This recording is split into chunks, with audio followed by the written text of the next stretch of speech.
United Lutheran Seminary presents the Seminary Explores podcast, conversations on faith, art, people, politics, theology, life, and more, with voices from around the corner and around the globe. Welcome to the Seminary Explores. My name is Nelson Strobert, and my guest today is Dr. Suzanne Samples, Professor of Modern Languages at Mount St. Mary's University in Emmitsburg, Maryland. Welcome to the Seminary Explores. Thank you. You were the recipient of a professorship, the DePlain Faculty Seminar Fellowship. Could you share with our listening audience what that is? Well, it's a rotating endowed professorship. I have it for 3 years. I'm entering into my third and unfortunately last year. It's a competitive professorship. One has to apply, and then one is vetted through various bureaucracies until one is informed whether one has it or not. So it's a rotating professorship. And one of the perks is that I was able to lead a faculty seminar for 2 weeks during the summer. And so that's part of my duties. And so the summer of 2018 and the summer of 2019, I led a 2-week seminar. The faculty came from diverse disciplines. I had scientists, I had social scientists, I had humanities. It was very, very fruitful in terms of discussions and the perspectives that people brought with them to the table. How were the faculty chosen? It was basically first come, first served. It was open to the entire faculty community. That is not competitive unless the seats fill up very quickly. But there was plenty of room, and the people that showed interest really were very motivated and great in terms of discussion. May I ask, how many participants did you have over the course of the 2 summers? It was about 10 to 11, 10 to 12. The max was 15, but I liked having the smaller numbers because it made it much more intimate in terms of discussing topics. And what was really nice about the second seminar was that there was no one that actually dominated the conversation. And the first, there were one or two that would get into these, deep discussions, right. And I felt like other people were feeling left out. Whereas this year, it was just better in terms of everyone had a chance to discuss. More shared leadership. Yeah, and it was just more pleasant. No one felt left out. That's the last thing I wanted. Mm-hmm. Okay, very good. I looked at your syllabus, and the title for the seminar was The Black Diaspora in Europe. Was that the focus both summers?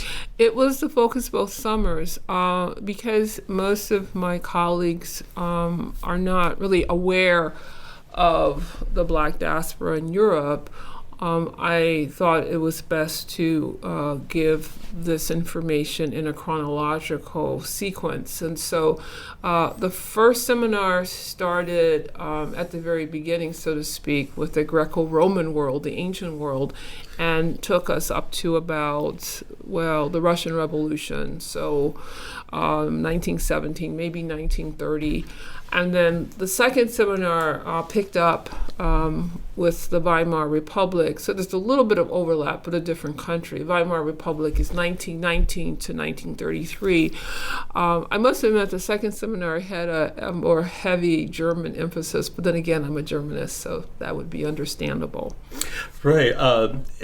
And when I looked at the title, it made me wonder. I think there are not many people, when we think of the Black diaspora or when we think of people of color in Europe, we think of people as tourists and not people who have lived there. And so I was intrigued by the title. Well, if you go back in time, let's say to the ancient world, there was always contact between Europe and Africa. And there's a man, his name was Dr. Snowden. He was of Howard University, and he was very courageous. He was a pioneer in that he did extensive research showing how the ancient world, although they were aware of the differences in skin color, facial features, hair textures, blah, blah, blah, they didn't attach any value judgment. Okay. This came later, and so it was important for me to show my colleagues exactly how Europeans changed in their perspective regarding Africa and Africans. And so that's why I did it chronologically. So anyway, it was just very important that they realize that Africans, people of African descent, have been in Europe for many centuries, and that they have contributed in various ways. I believe that one of the reasons why most colleagues, most people are unaware of the presence of these people of African descent has to do with, well, I guess with two phenomena. First, the slave trade. Mm-hmm. Where you had the dehumanization of blacks, and secondly, the colonization of Africa, where you had the exploitation of the indigenous populations as well as their natural resources. Against this background, you also had in the 19th century Hegel, who completely dismissed Africa, saying it was devoid of history, kind of saying it was okay to colonize and to exploit the continent. But you also had the social Darwinists who were responsible for the so-called racial hierarchy, and that Europeans were on the top and Africans were on the bottom. The 19th century witnessed the rise of racism, and I would contend that racism was very much in sync with nationalism.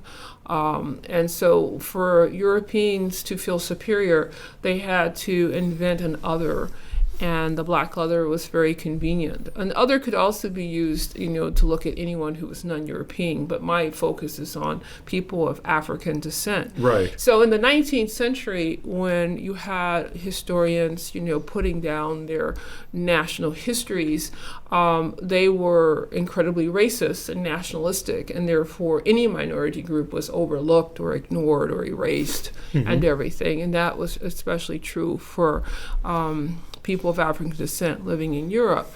So my whole purpose is to show my colleagues and hopefully the wider campus that there's always been an African presence in Europe, albeit maybe very small, but they were there. Right. And it kind of parallels what happened here in our own country, in that for a long time, the accomplishments of African Americans were overlooked, erased, and it was, that was just commonplace. And so you have that in Europe as well. So my purpose with doing the seminar and the professorship is to try to get people aware that diversity isn't something that just happened in the 20th century, that it's been there, and that unfortunately, our curriculum, like so many curricula in various universities, is very Eurocentric. And because it's Eurocentric, people of color who have to, who study, let's say the West, get the impression that they made no contribution whatsoever, or their ancestors or their particular ethnic group or religious group made no contributions whatsoever to the West, and that's not really true. And I also think that because of the changing demographics in our own country and also in Europe, that it's important to show that there has been this presence, and that the West needs to be a lot more inclusive. Exactly. I think we talked earlier about Professor Amo, who taught in Germany in the 17th century? 18th century. 18th century. And I remember looking at, reading in terms of 19th century Europe and in France, where you had Africans studying at the university. Oh, yes. And it was mind-blowing for Euro-Americans going over to France and at the Sorbonne and seeing, these people of color studying at the university. So we have been there. Oh, yes, we have. There was an African-American actor in the 19th century. His name was Ira Aldridge. Right. And he was really important because he was a Shakespearean actor. And, of course, in our own country, he had no chance of ever achieving any kind of success. So what did he do? He went over to Europe, where he was welcomed and heralded. And they attribute him with introducing many Russians to Shakespeare. Because of his performances.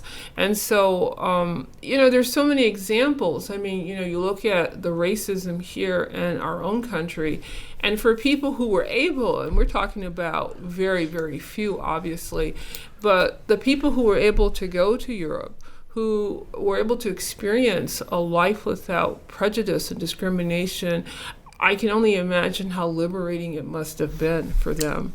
To kind of be able to walk down the streets and hold their heads up without having people, beat them up or ridicule them or make them feel less than human. Exactly. And so Europe was attracted to a number of people of African descent, not just, people from Africa, but from, the New World. Because at that time, talking about, let's say, 19th century or early 20th century, it was fairly open. Open. Yeah. Unfortunately, with rising nationalism and in the late 20s, late 30s, again, nationalism is always closely aligned with racism. Right. And so you had regimes such as Mussolini's or Hitler's or even Stalin, who, were incredibly nationalistic. Okay. Could you share with us the structure of the seminar? Well, part of my job was to select readings to make it manageable in terms of the reading load. And so it was fun for me to do research. It was almost like being in graduate school again. And so I did the research.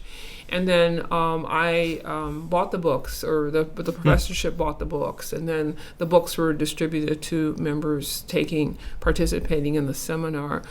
The format of the actual seminar itself, we would discuss various books and articles. Each year I showed a film. The first year I showed Circus, which is a 1936 Soviet film, and it's all about how wonderful the Soviet Union is in terms of its openness toward other peoples versus America, which is racist.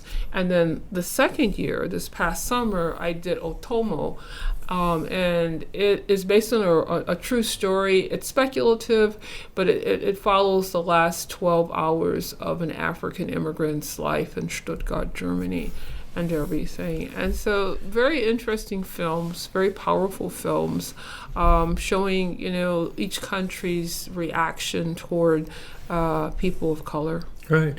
Could you share with us some of the readings that, or identify some of the readings that you had the participants? Well, in the first seminar, I mentioned Snowden, and his book is called Blacks in Antiquity. It's a classic.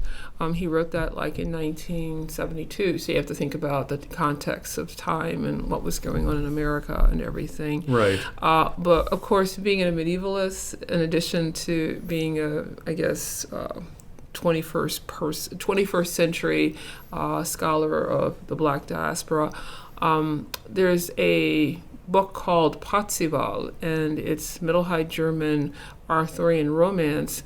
And what makes this interesting is that the first book is all about Bellicana, who is a black queen. And it was written around, let's say, 1200. Oh. So it was the height of the Crusades, and yet you have the courtly culture being the unifier. And what Wolfram does is he focuses on the hero's a reaction to her black skin. He can't get over how black her skin is, and her subjects are also black, but it's not there's no moral judgment, there's no moral connotation. He just can't get over it, and he falls in love with her, and it has nothing to do with her skin color in terms of so I like that, and I started the seminar with that book. Another article that I did had to do with the German colonization of Africa and how brutal the German colonization of Africa was, and how Germans, when they persecuted the Herero and the Namba tribes, actually committed the first genocide. So we have evidence that it was genocide, what they did and everything. But there was another book, Adu, and she flips it around. She's an African woman who goes to live in Germany for a few months, and we see her, the African gaze, looking at the Germans, and it's very, very insightful what she talks, how she presents the Germans and everything. There's a autobiography of Gannibal. Gannibal was the African who was the godson to Peter the Great in Russia. There was a new autobiography that just came out, which I used. I also, looking at this past summer seminar, I used Hans-Jürgen Masquas.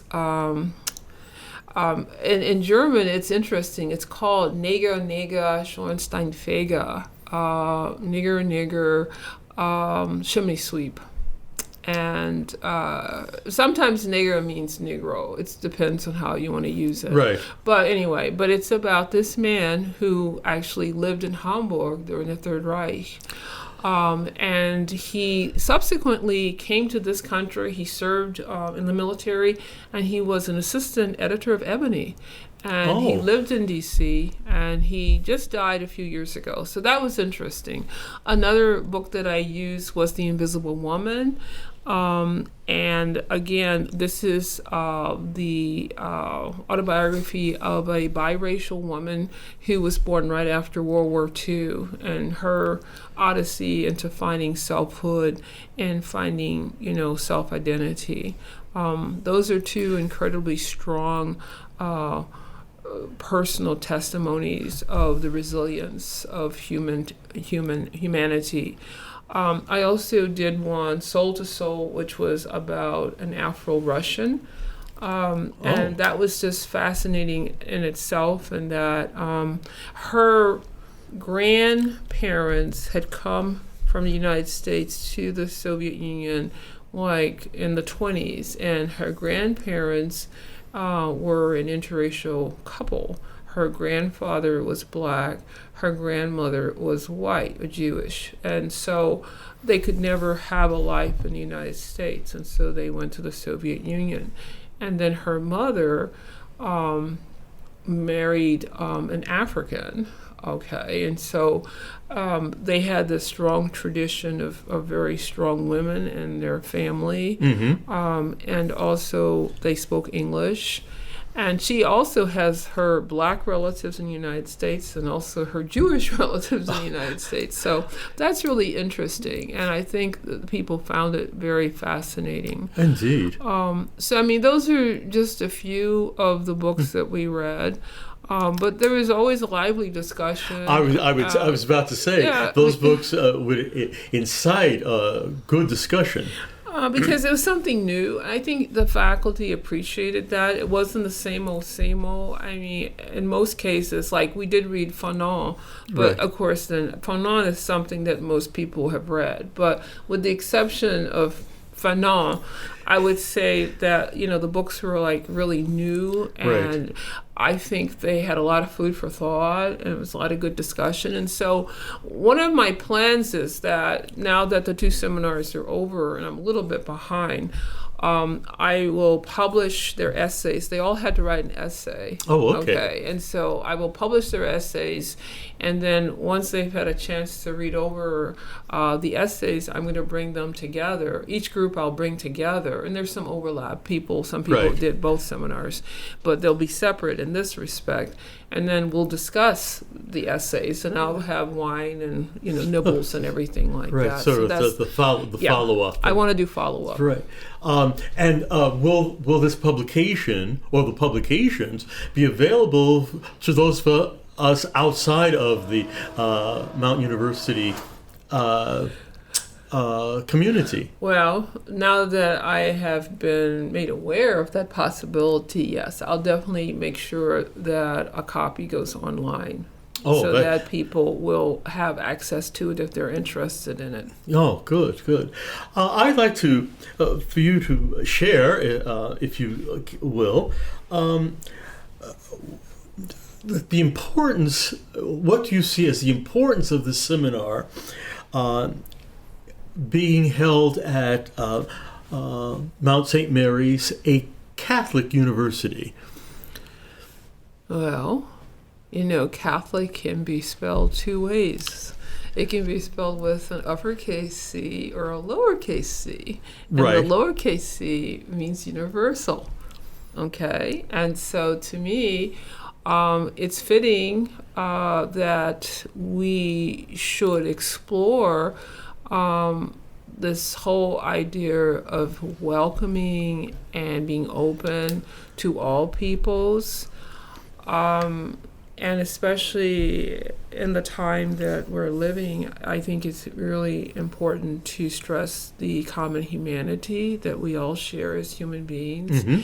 And I think when you read the autobiographies or the biographies of some of these people of African descent and their experiences in Europe, you can't but feel the shared humanity. Okay. And so my goal again is to begin to diversify our curriculum, not just the core curriculum like the required courses, but also in the majors, to have people start thinking, how can I make this more inclusive, this course, so that everyone feels ownership, everyone feels shall we say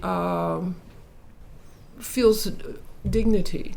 Okay. I think that's incredibly important, and why not at Mount St. Mary's? There should be this social activism of righting wrongs, and a great wrong was committed against Africa and the people of Africa, and that's something that I think people still don't understand.